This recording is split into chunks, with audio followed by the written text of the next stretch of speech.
Hello, everyone. Welcome back to another recap chat. This is Irene, CBiz Media, Faith, Love, and Trends, and we are talking 90 Day Fiance. 90 Day Fiance is a reality show that follows couples. One person is from the U.S., the other's from another country, and they got 90 days to get married. There's dishonesty issues, there's cultural barriers, language boundaries. Can you really trust this person? A lot of different things go on in this 90-day world. It can get pretty messy, as you fans know. So we're just going to get right into these couples for this episode. And I'm going to kind of do a condensed version here. We got Shay and Annabelle. So she returns from the spa. And, he's asking, are you still upset? Well, she says Angie, the woman that was supposedly cheating with him, she says nothing happened. And they're just friends. So she's accepting that for face value. Nicole seems like she might be a future problem, which I think is one of his ex-wives. So she's saying he needs to fix this. But she forgave him. She gave him a kiss. But let him know he messed up and he has to be on his best behavior now that she's going to be his wife. And she says she's not joking. He can't disrespect her any longer with his behavior. He's saying that won't happen. And now he wants to go hang out with the guys. But he said, he wants her to come along. We're going to watch some football, have some beer. She says, no beer tonight, no football. You're going to do yoga and drink tea. She tells him he needs to lose weight so things can be better in the bedroom. And they kind of talk about positions. And I'm not going to get into detail because you guys know how I feel about these two, especially in particular. She kind of forces him to get on the floor and do this yoga. They kind of do it together like partner stunts or something like that. She said, well, if you think this is hard, Zumba is going to be next. She says she prays he never cheats again, and he says he prays for beer and football. And he has a hard time getting up after the yoga. That's Shay and Annabelle. It was a little bit easy to me for her to forgive him, but at this moment in time, I guess she just wants to let it go. And I'm sure some more things are going to come out and unfold. We'll see. I think we'll see the truth. Rashid and Mallory, or Rosh and Mallory. So it's the next day after the party was thrown for him for his welcome to America party. He was so drunk he cuddled with the dogs, and as we saw previously, he hates the dogs. He doesn't want the dogs in the bed. I'm not saying he hates the dogs. I'm sorry. He hates the fact that the dogs are in the house. He doesn't believe they should be in the bed with them. But he was so drunk last night, he cuddled the dogs. And Mallory says in American spirit, he got white girl wasted. He tries to say that. He can't say it well. And he doesn't know what that means. Instead of hangover, he says hang out. So there's a little bit being lost in translation here. Probably also because he's waking up from inebriation. So he's going to make a Turkish breakfast to, wake him back up to get... I guess that's to cure the hangover. But Mallory says that's going to cause problems for my stomach. And they start making butt jokes. These two are goofy. They're always messing around and joking around. She asks, last night was fun. He says yes, but it always goes back to Brandon. He tells her the scenario with what happened with Brandon. And that he said basically don't call my fiance, don't talk to her. And, he basically didn't listen. And then he does this angry, bad Brandon impression, which it kind of does sound like him. But it was kind of funny because it was so bad. She said if somebody told me to stay away from their fiance, I would say bye, the B word. And I'm like, wow. So she says she can't totally cut him out of her life. She's saying the two of them have to figure it out. And he's still going to be around because he's friends with her bestie's boyfriend or something like that. So they're starting to fight and get into it.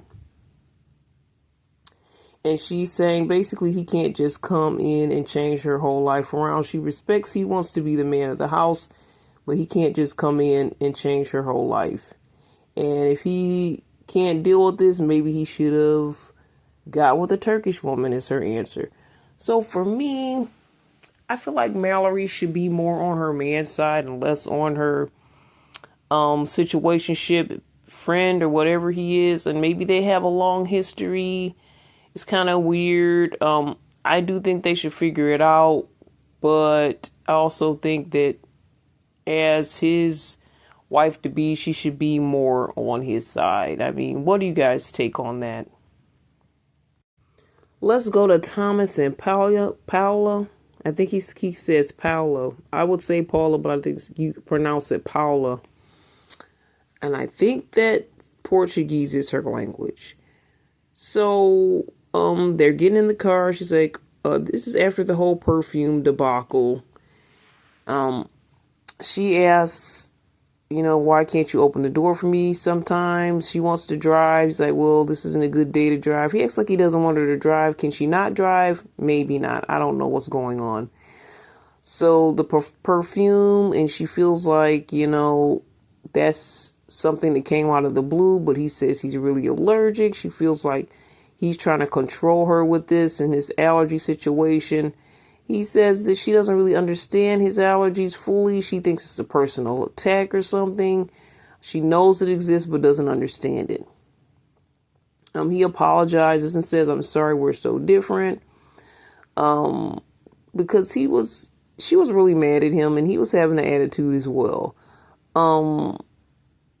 So they kind of make up here. I guess they kiss and make up. And he starts to get emotional as he's apologizing, and she's saying he's very sensitive, he's an emotional wreck. He's like, yeah, I am. And they basically need to find their middle ground. So next time we see them, he's doing some type of weird stretch position on the wall. I'm like, I don't really want to see that. And he actually asks her to kiss him while he's in this strange position, and she does so. Then there's more fights about hangers, the fact that they need furniture. She needs a dresser. And he's like, well, I'd rather you just hang the clothes up in the closet. I'll clear it out, and, he's giving her this random box to put her stuff in. And she's like, this is not, okay, maybe this can do something, but it's not going to be enough. And she says he's never lived with a woman, so he needs some education. You can't just give me a random box here to put my stuff in. She's not playing games. She needs regular stuff. She wants to live a regular life like she did back in her country. So then she pulls out this weird rock, and she calls it, I think, a cleaner rock or something, or a stone. He says it's a waste of money. And she paid like $250. She thinks it's some type of magic or something. He's like, well, if you want a rock, there's free rocks all around here. And he starts revealing that she does have money issues and she has some level of debt. He doesn't want her to get into a debt situation there, but he says she's gonna need a credit card in order to get around. It's a cashless society now. Well, people still use cash. He should probably use that to his advantage and just give her cash. But he says he got her a credit card, and it's like a $25K limit, and that's as low as he can get it. And she's like, well, back at home, I was just able to use my credit card, and money would just fall out whenever I needed money to come. It would just come, and that's kind of a crazy thing to say, maybe God is blessing you, but it doesn't just fall out of the trees and out of the sky. The money doesn't. So I think that he's right on this. He's a little bit more practical when it comes to this. I thought she had a thriving business that's doing well, so maybe she didn't have a need to worry about her money so closely, but now I'm not even sure what's going on and what's her financial situation. And hopefully she doesn't run up that $25K limit.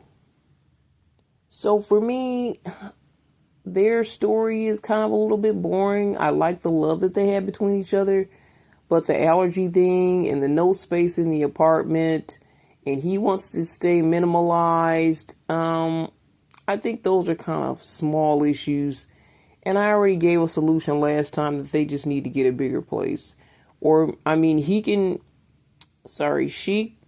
get a place where she's next door, she's down the hall or something. I mean, if he wants to stay in the same building, if that's possible.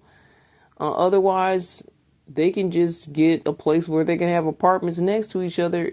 If they have so many allergy issues and so much space issues, and he wants this and she wants that, and then they can't even cook meat together because she doesn't eat meat. So yeah, my situation, my ideal situation for them is for them to live together but separate. So we showed a lot of couples. They showed a lot of couples on this episode. So we're gonna go to Josh and Katie. They're setting up the apartment. It's out of her comfort zone. She doesn't really like to live with people. There was a whole argument about furniture with them as well, and I think she's just financially worried. That's her big issue. He's frustrated, like I said, lack of furniture, and she's frustrated with his lack of patience. Communication wise, they're not seeing eye to eye. She doesn't want to obsess about the details. He feels like things are getting better day by day, but she feels like things are getting worse. But in the meantime, it's her birthday, and she's going to go to a bar inviting some guy named Ryan. She thinks, I shouldn't have invited him because I made out with this guy, and Josh was there 2 of the times that I did make out with him. And he won't really like this guy being there. So she breaks the news to Josh about this scenario. She apologizes that she didn't think it through, but she says she's going to be on her best behavior. And he's like, well, he's wondering to himself, but what about his behavior? He doesn't like this guy. And he also feels like she's taking advantage of his niceness. He doesn't want to play games. She likes games. She's a thrill seeker. She's here for all the excitement. She likes to be on the edge, so to speak. Not the type of person I'd want to be with. Now, there's people that are into that. Not I. It's her 27th birthday party.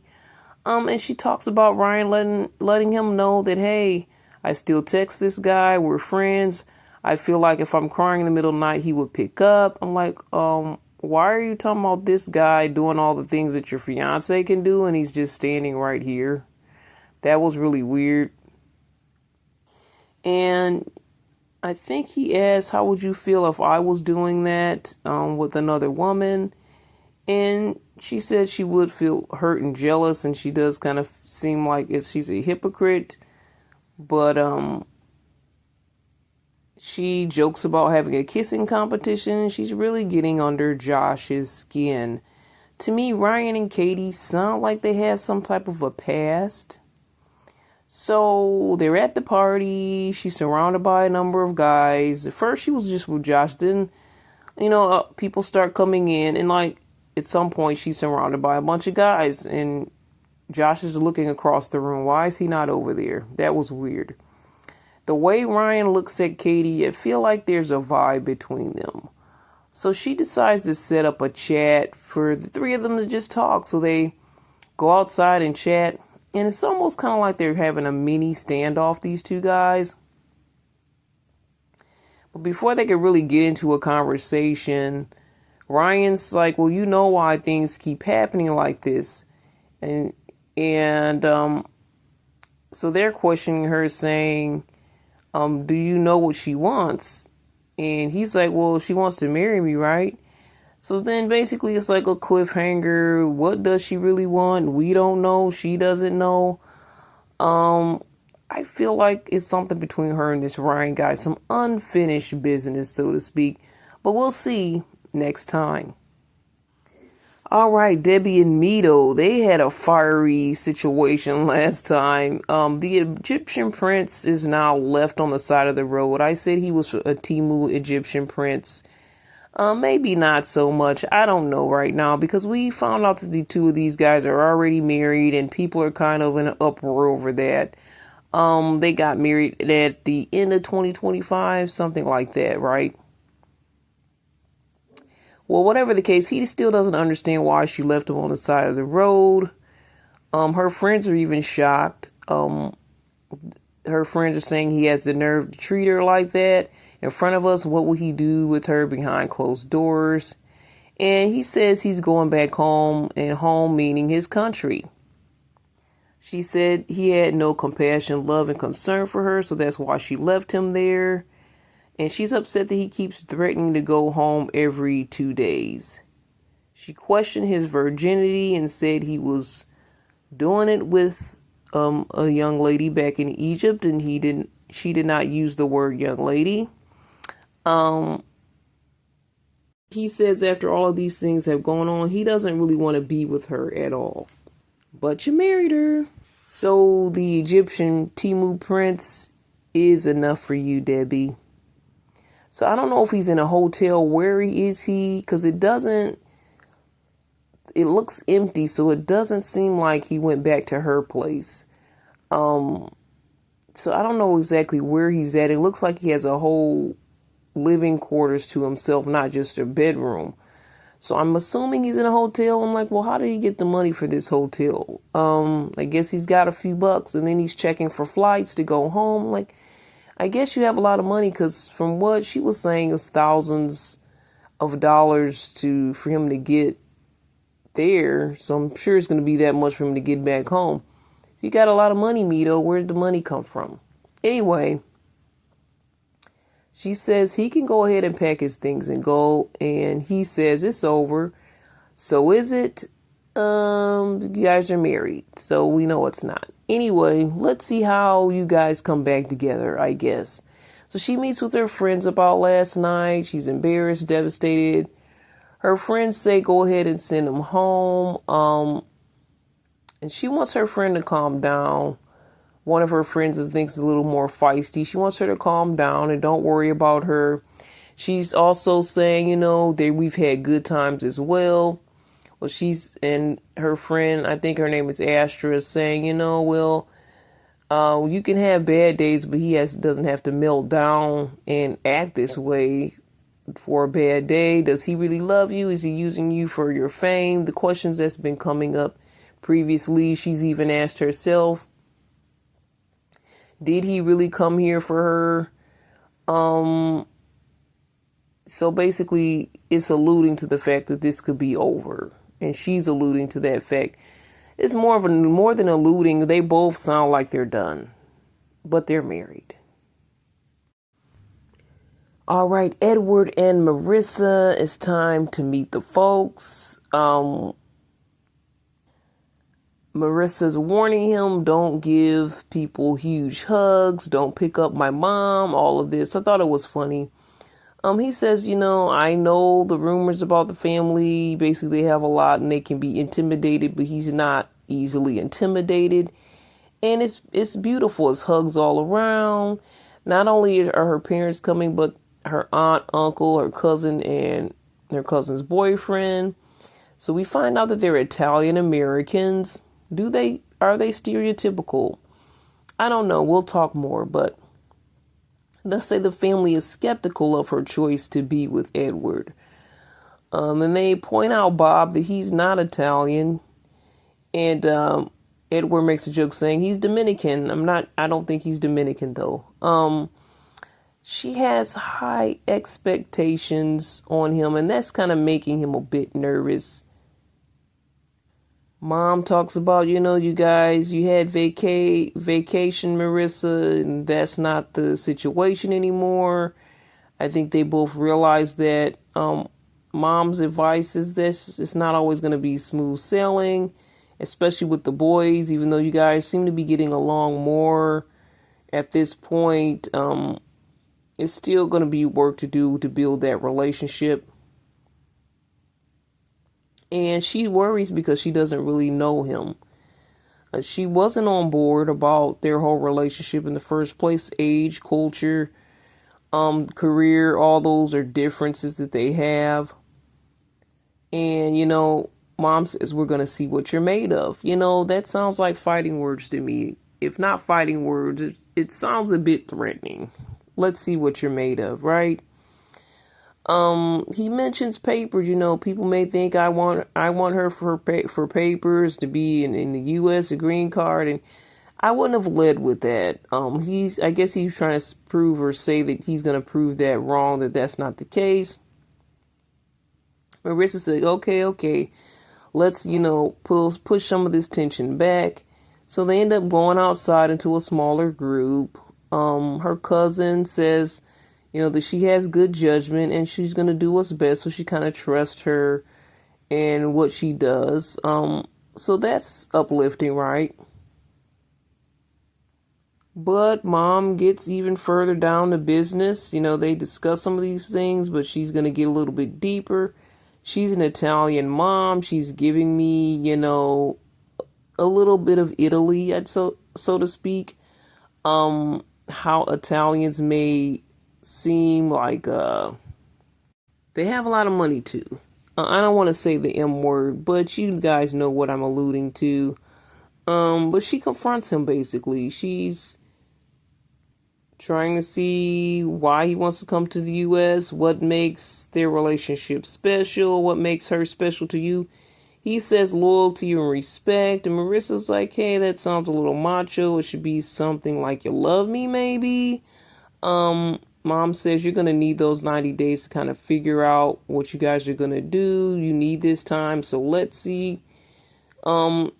She says it's not really enough, but you're still going to need this time. She said, let's see what's going to happen. You guys may break up. But she says that her daughter's strong and she'll survive, and she knows that. But it's like, if it ends, it ends. Basically, it's like no hair off of her back as mom. And she knows her daughter can handle it. And she just said, hopefully you guys work out. I pray you do, but God's will be done. So the way she was going about things, she was definitely giving me an intimidating vibe. Like, she runs this family, she runs things. I don't know where dad was, but she basically took over the conversation, the situation, the scenario. I was very intimidated and entertained by this woman. You'd think someone saying God's will be done would be a good thing, but the way she said it, I don't know. Is she gonna help God with that? Maybe she will try. All right, we're ending with Aisha and Maxwell. So I guess they are driving through Nigeria and they have somebody standing on the back of the bus or something.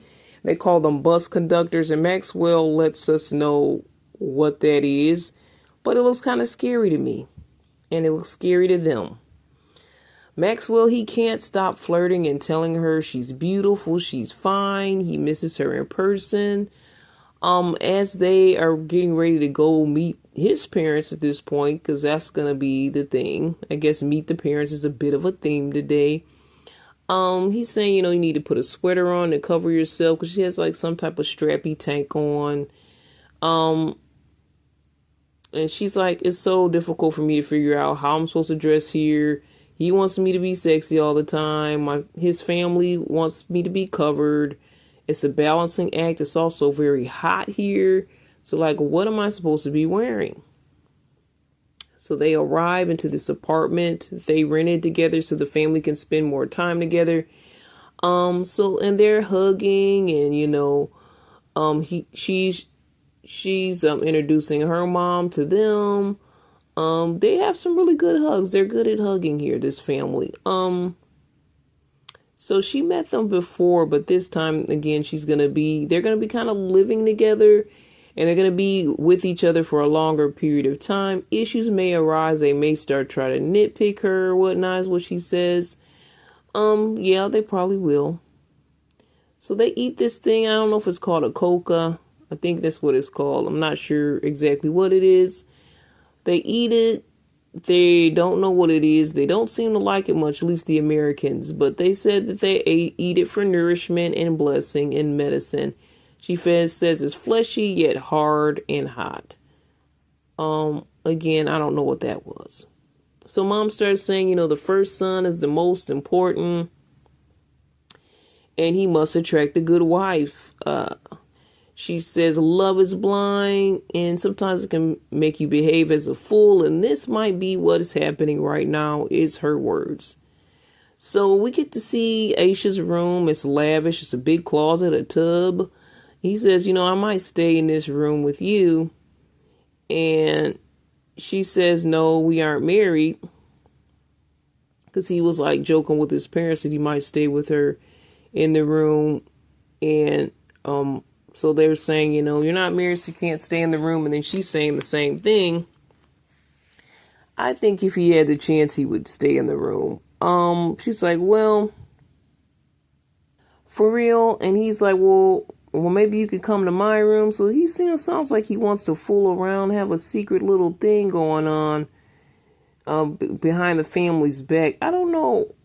Some people into that, like they want to do stuff when their family's in, like at the family home or whatever. I don't know. I wouldn't feel comfortable with that, but whatever the case, they're supposedly waiting till they're married. They're supposedly Christians, so that's what they said they're gonna do. So his sisters are gonna be there. One of her sisters is like a private investigator because she knows too much and she's nosy. Her name is Blaze, and Aisha is very worried about her. So when she sees Blaze, this is the first time I've actually seen each other. They share a big hug. They're like, oh, we actually look alike. I do see a little resemblance there. And she said basically that Blaze went through her whole Facebook from like all the years Facebook existed, that she went through every article or piece of anything on Facebook. So that was crazy.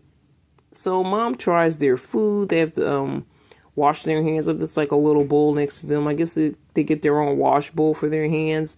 So they use their hands to eat. I have tried some food. I believe some Ethiopian food. I've tried a little fufu. I can't remember the other items that was there, but it had okra in it. It was delicious. The fufu was a little different to me. I ended up frying my fufu later on, and I think it tasted better that way. But he told mom just to wrap her food up in a little fufu, swallow it, don't chew. And she's like, no, this is weird. I'm used to chewing my food. When it comes to the food, mom's like, she's not into this Nigerian food. The meat is tough. Then they start talking about cooking, and maybe he can help her cook and teach her how to cook some of the Nigerian food. And, somebody said women are in the kitchen only. I think it could be Maxwell that said it. It could have been his dad, but basically men don't go in the kitchen. The kitchen is the women's territory, so to speak. I guess it's sacred. But I'm like, dude, I wouldn't mind you helping me cook in the kitchen, especially if you know how to cook. I think it's a bit of a deficit for you not to know. I'm sorry. I think a man should know how to cook. Hopefully he would not have an issue in that area if he had to live alone or whatever the situation. Or I couldn't cook, I guess that can't be a thing. Anyway, they started asking about kids, and she's like, well, I'd like 2 kids. And mom says, that's not enough. Dad says maybe 4. And Aisha says, well, it's God's plan how many kids we have. She must be submissive in Nigeria.